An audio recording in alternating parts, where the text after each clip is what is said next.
Boa noite a todos. Nossa, ficou bom, né? Até parece que eu mudei de voz. Eu espero que todos nós encontremos aqui hoje aquilo que nós viemos buscar.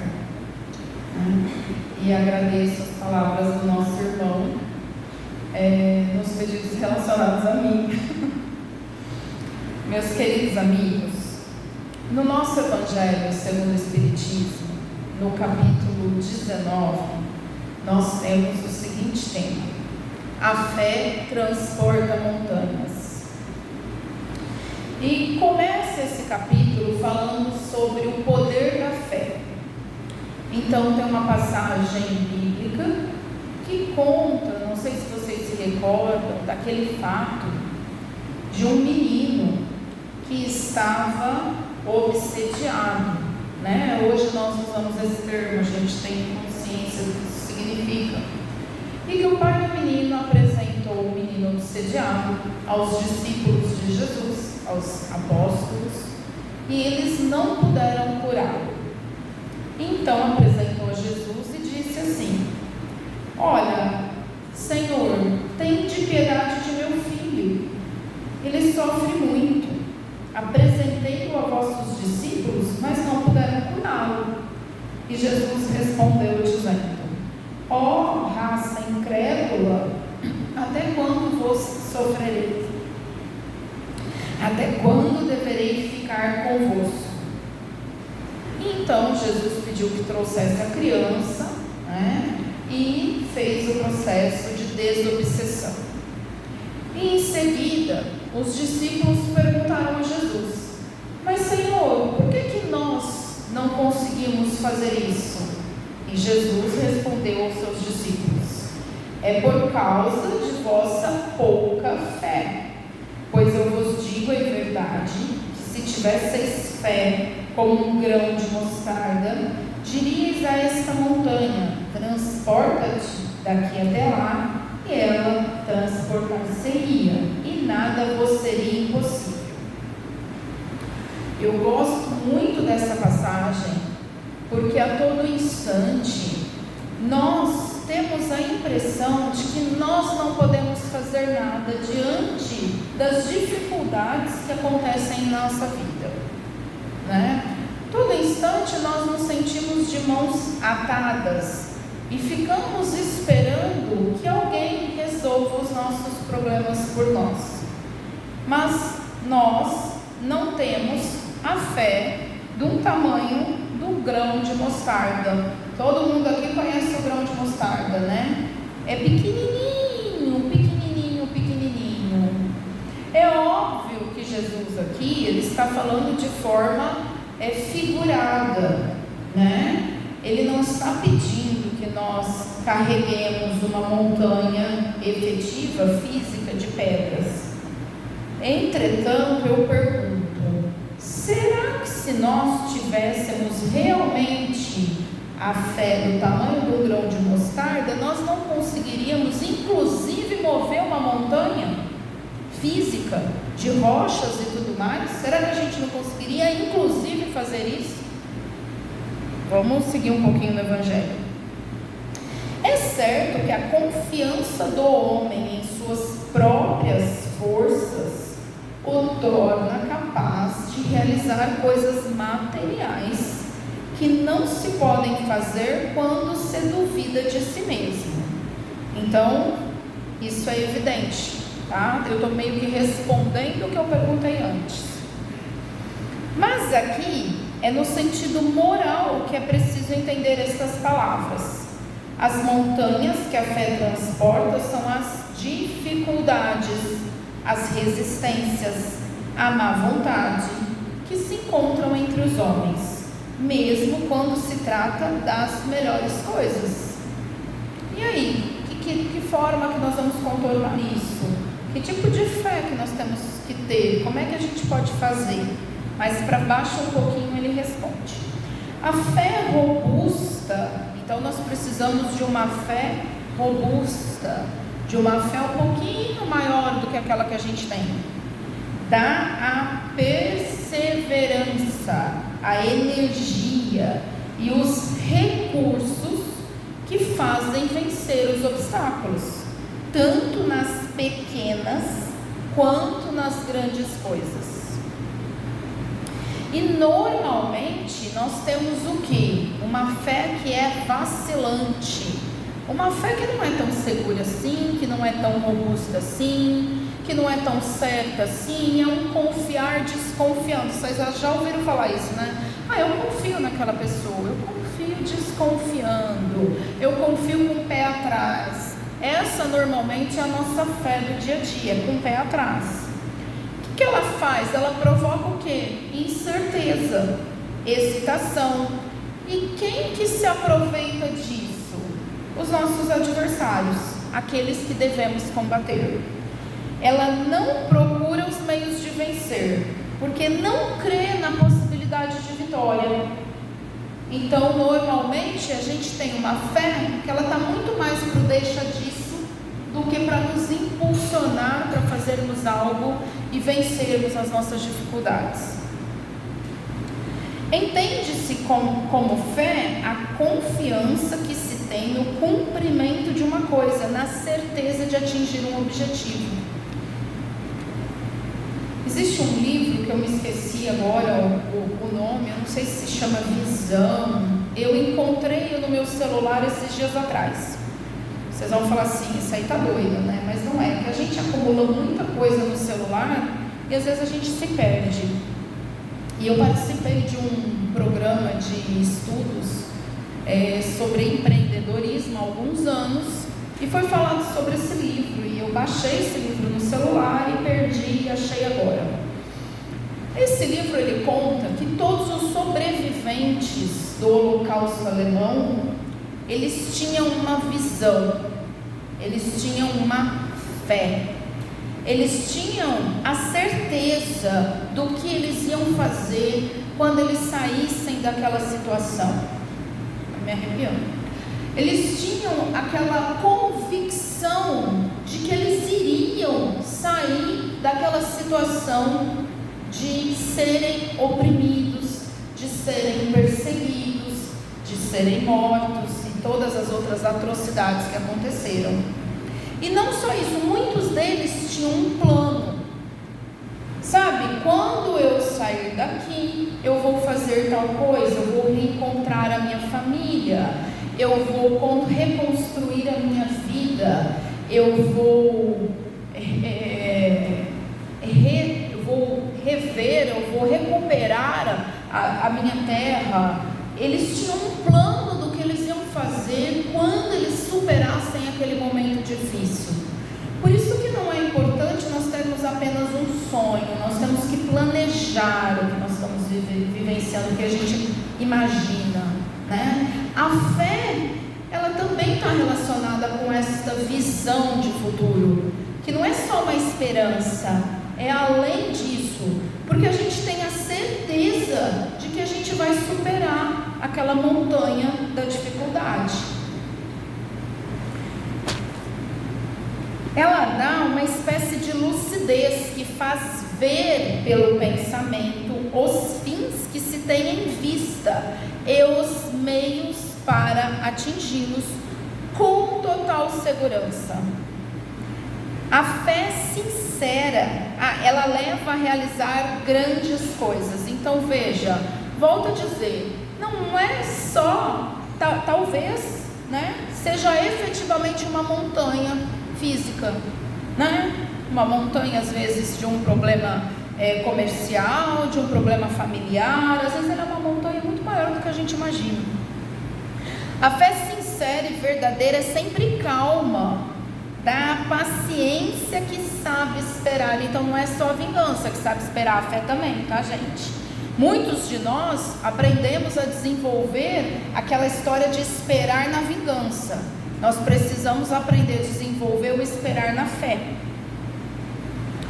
Porque apoiando-se na inteligência, ou seja, na sabedoria, no raciocínio, na capacidade intelectual de trabalhar aquela situação na nossa mente e na compreensão das coisas, tenha certeza de atingir o objetivo. A calma na luta é sempre um sinal de força e de confiança. A verdadeira fé se alia à humildade. Aquele que a possui confia mais em Deus do que em si mesmo. Sabe que é um simples instrumento da vontade de Deus.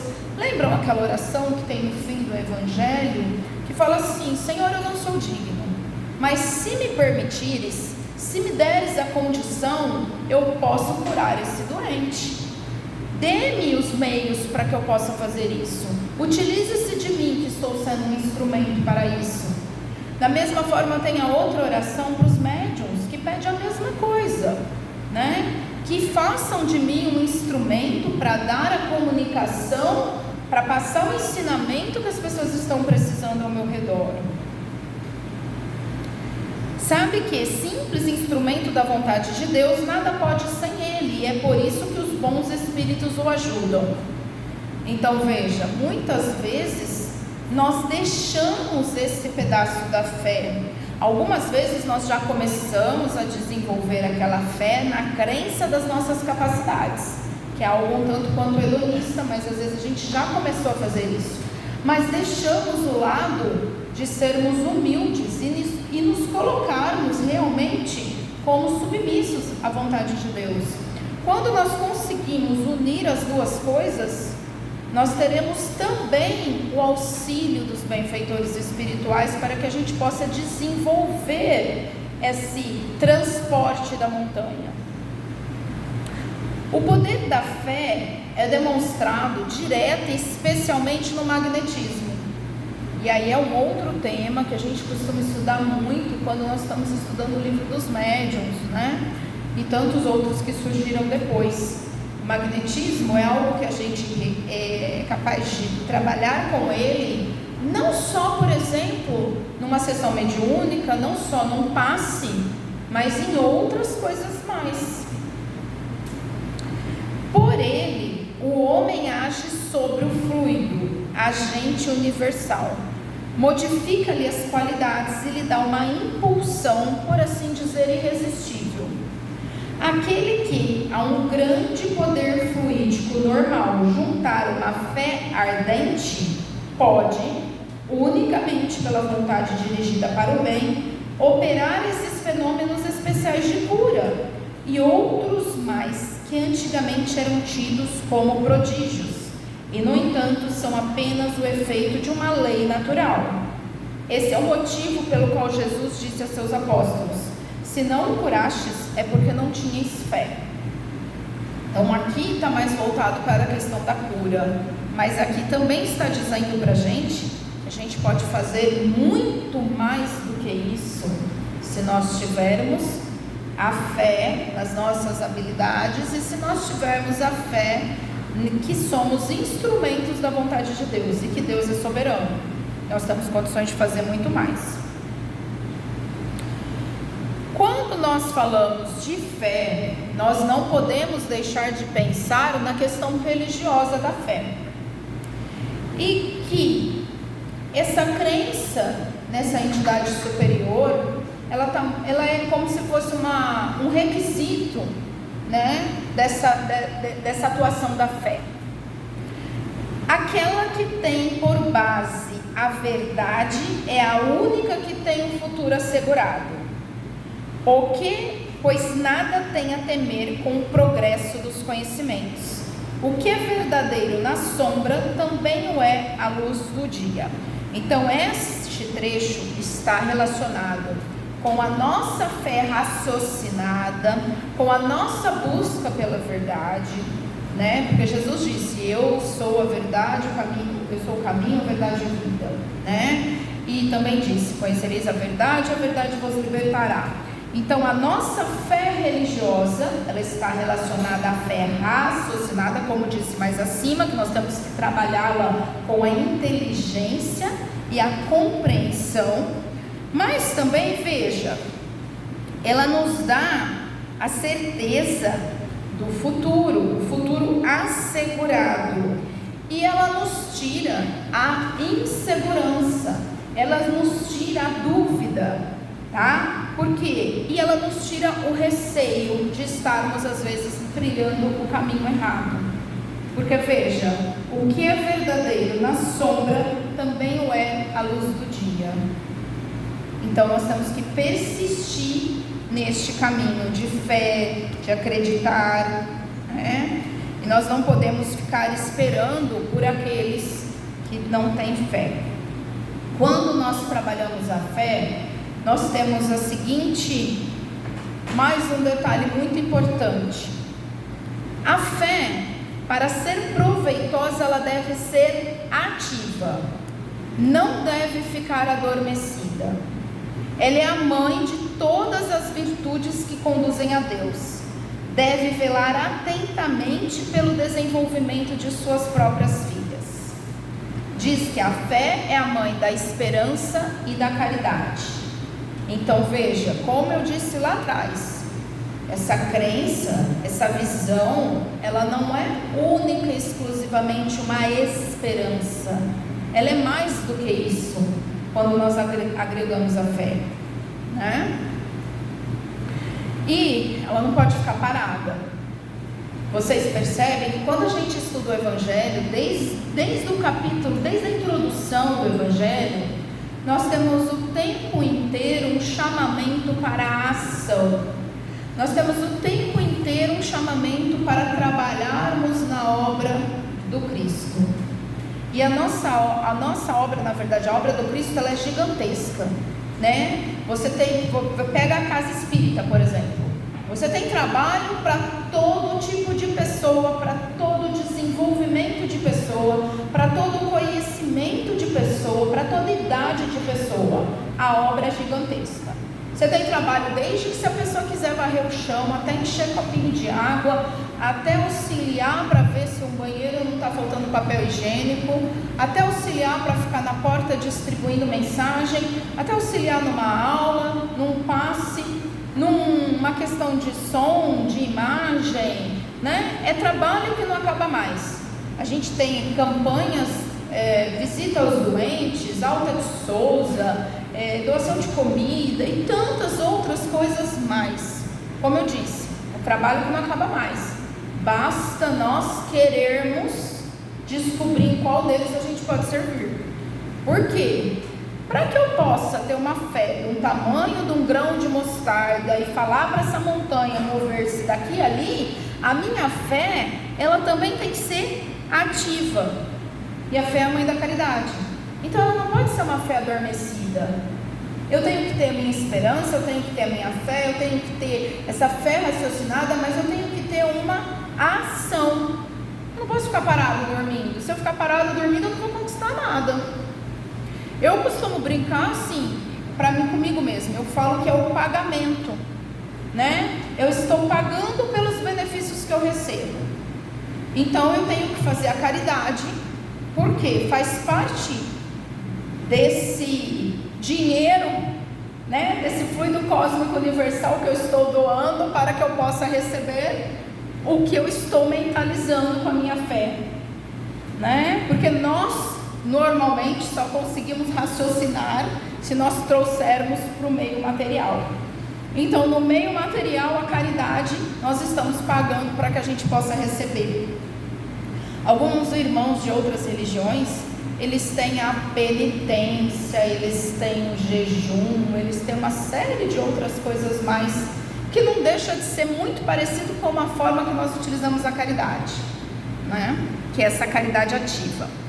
A fé, ela é inspiração divina, e ela desperta todos os nobres sentimentos que conduzem o homem para o bem, e ela é a base para a nossa renovação.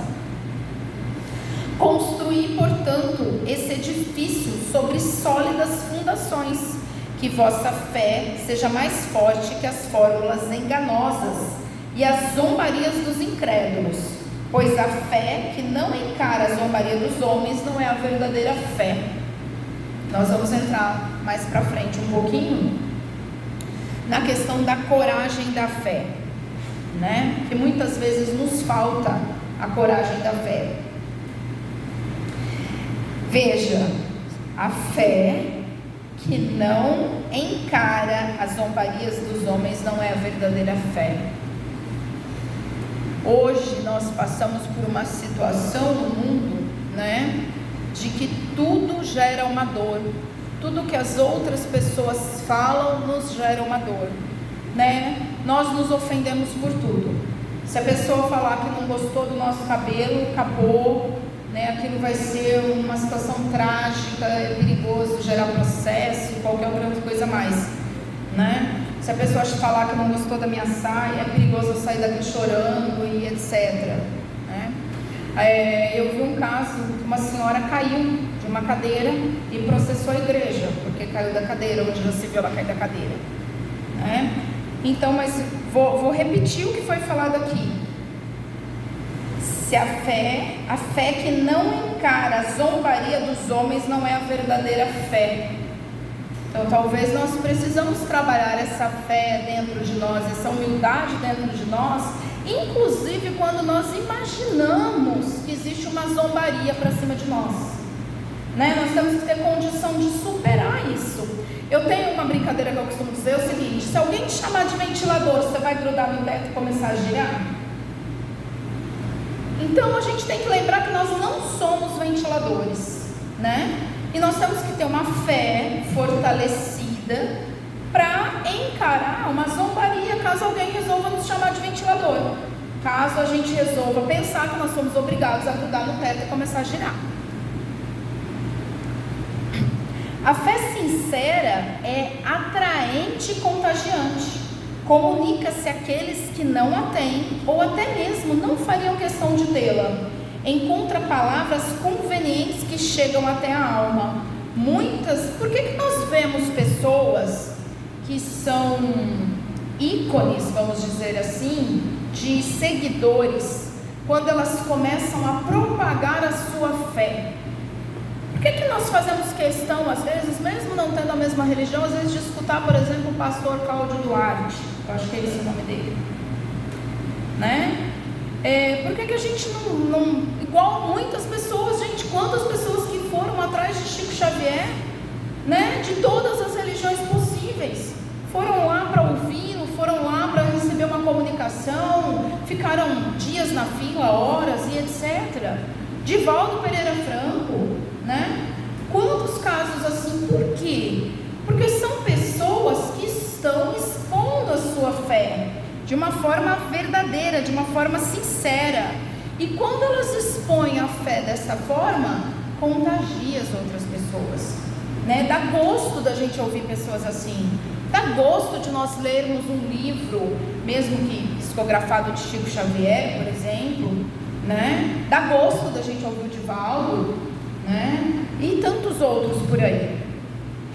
E muitas vezes a gente tem essa sensação. Parece que depois que a gente ouve algo dessas pessoas, parece que a gente sai fortalecida. Parece que a gente se sente com mais fé, né? Parece que a gente sente aquela paz, aquela tranquilidade, aquela certeza de que tudo vai dar certo. Aquela certeza de que a gente vai superar todas as dificuldades. Pregai pelo exemplo de vossas obras, para que vejam o mérito da fé.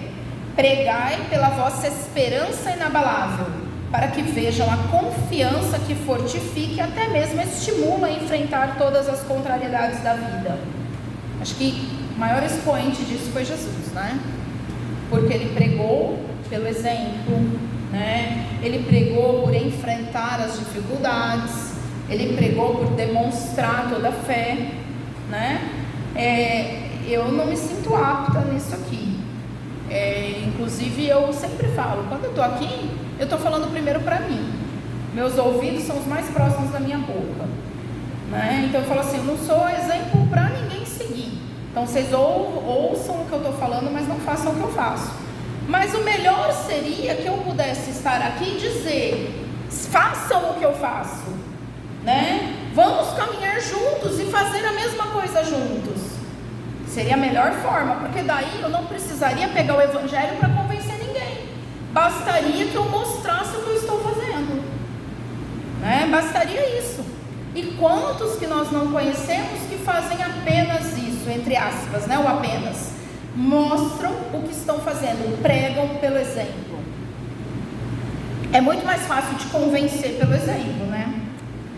Bom, trabalhando então, como eu disse, a questão da fé, nós não podemos deixar de lado outro trecho do Evangelho que fala sobre a coragem da fé. Eu estava falando do capítulo 19, a fé transporta montanhas, falei até mais ou menos o item 11. A coragem da fé, ela está no capítulo 24.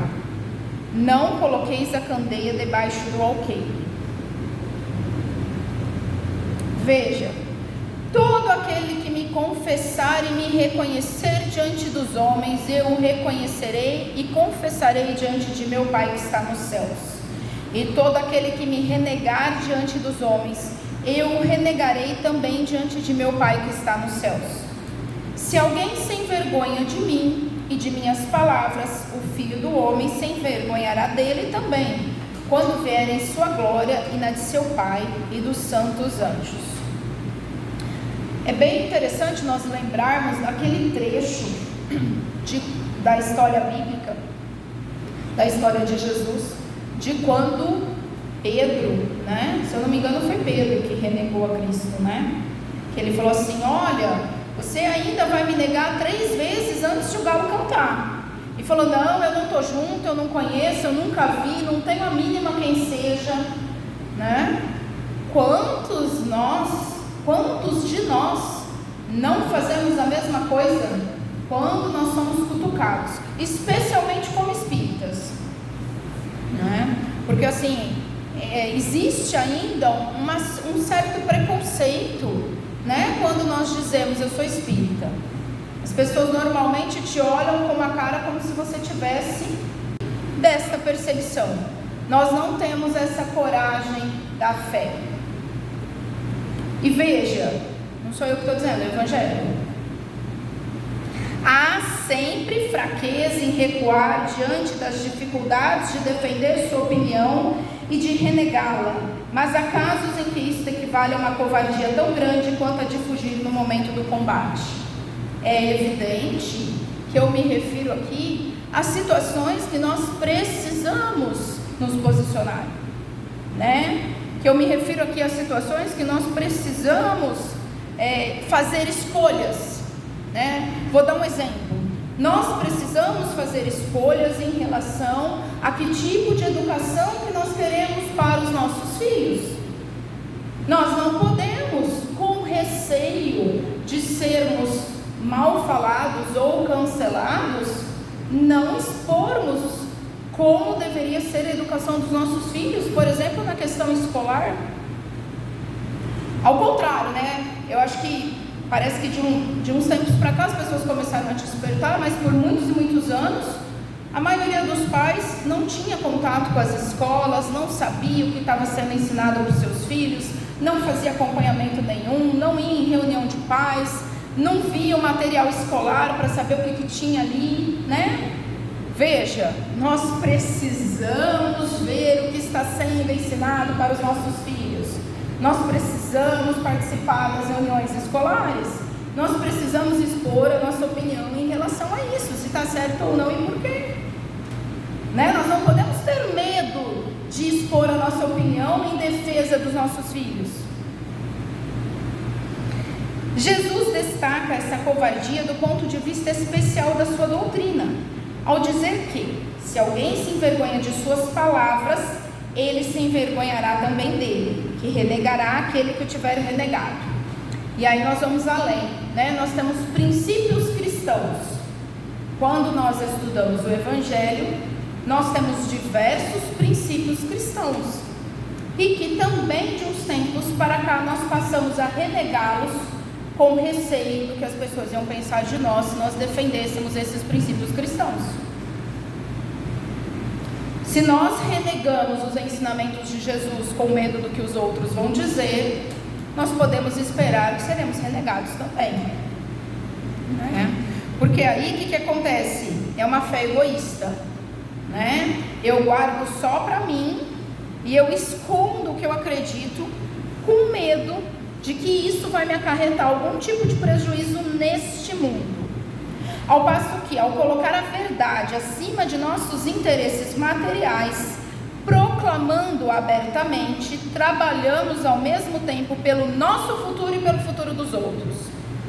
Então, quer caridade maior do que a gente lutar para que a verdade prevaleça, não só para nós, como para os outros? Mesmo com medo de sermos renegados aqui, eu tenho um amigo que ele costuma dizer o seguinte, ele é católico, e ele fala assim: bom, mas aí, mesmo que você seja perseguido e morto, você vai ganhar a vida eterna.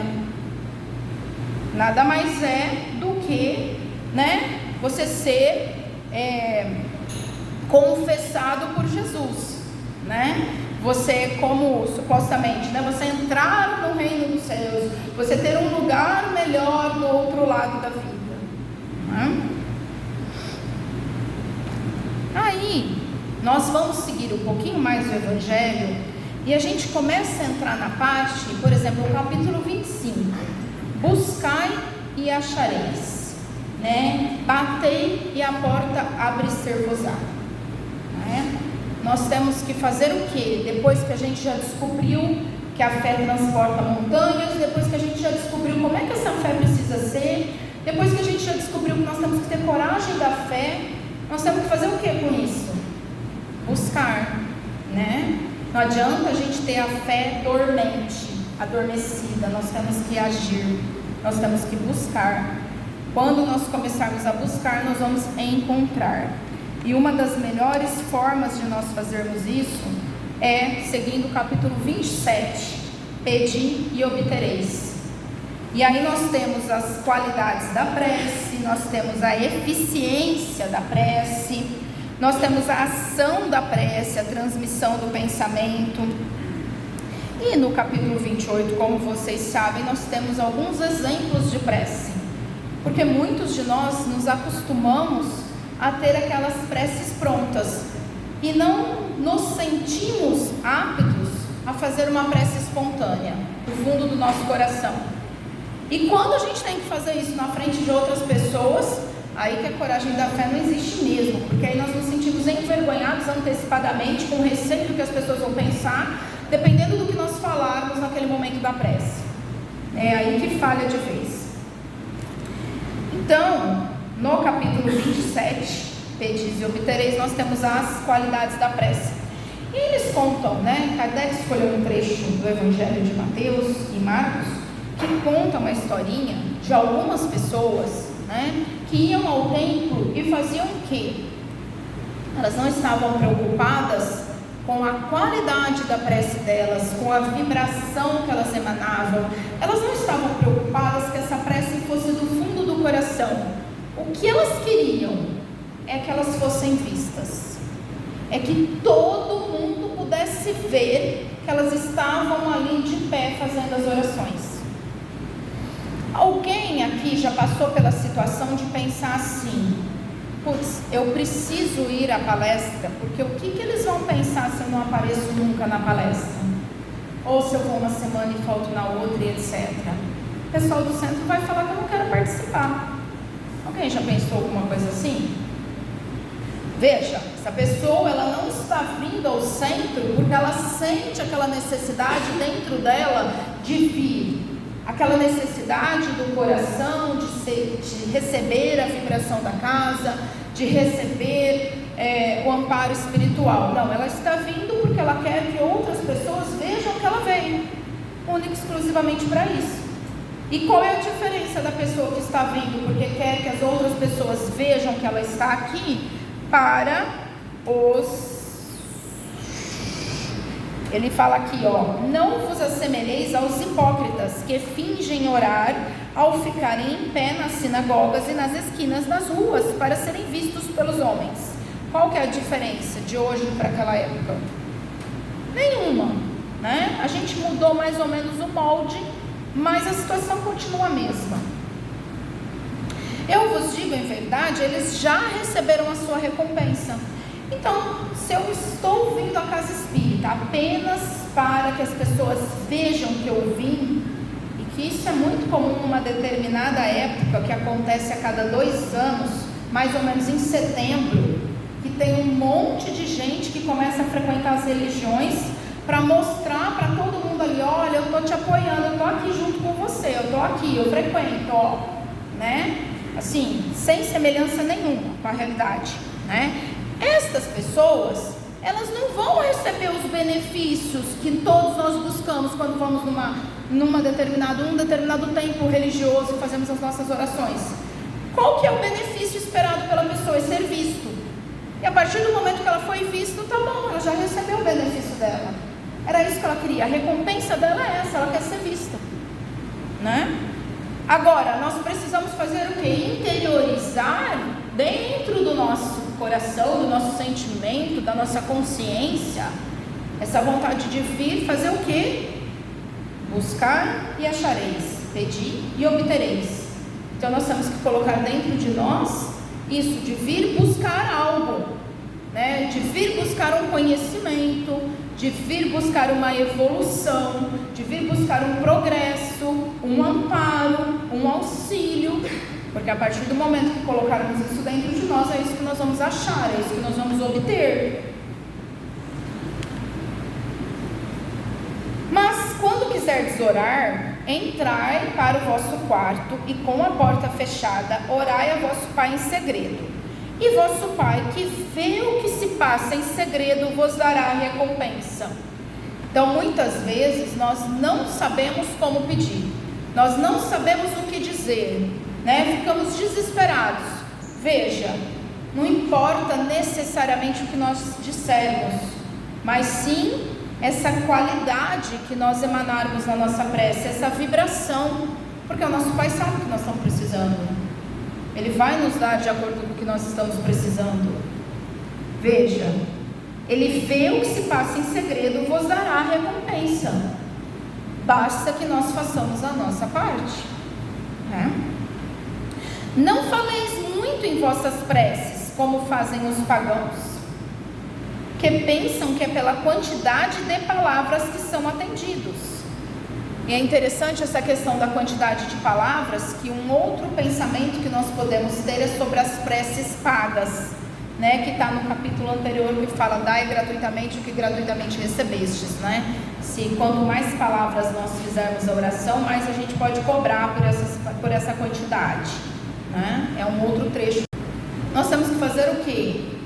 Fazer as nossas orações pelo sentimento, pela vibração, pela emoção, pela fé, pela visão que nós temos do que nós queremos alcançar, né? E colocarmos aquilo ali. Às vezes a gente não precisa falar uma palavra só, né? Basta nós mentalizarmos. Tem muitas pessoas que trabalham a meditação nesse sentido, né? No sentido de comunhão com Deus, com o anjo da guarda, com os benfeitores espirituais, com um santo, né? Com quem, o nome que você quiser dar, né? Eu costumo dizer que a gente não precisa se apegar tanto a nomes, né? Mas no sentimento é muito mais importante do que os nomes.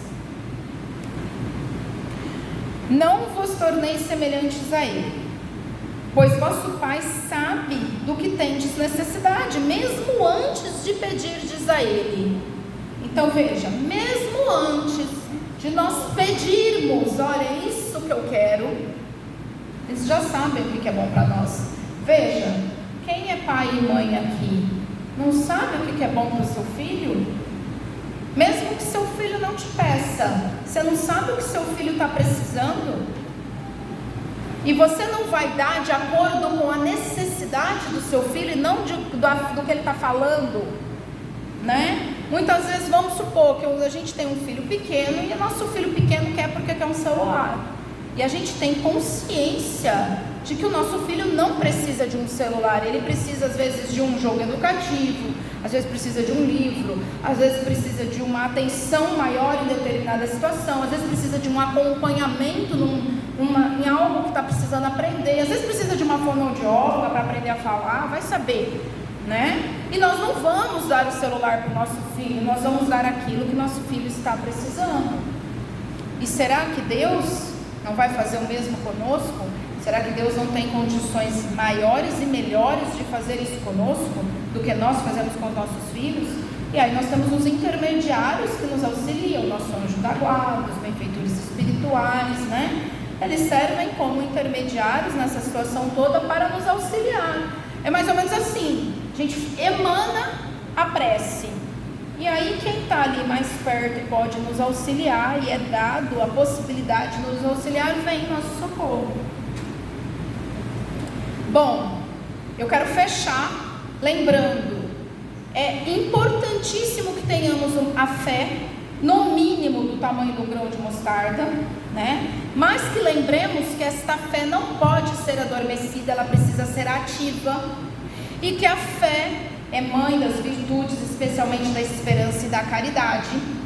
Então nós temos que ser caridosos, e nós temos que ter a coragem de ter essa fé e pedirmos para obtermos. Temos que fazer as nossas preces. Que a paz do Divino Amigo Jesus esteja com todos nós, que possamos todos sairmos daqui fortalecidos, e que assim seja.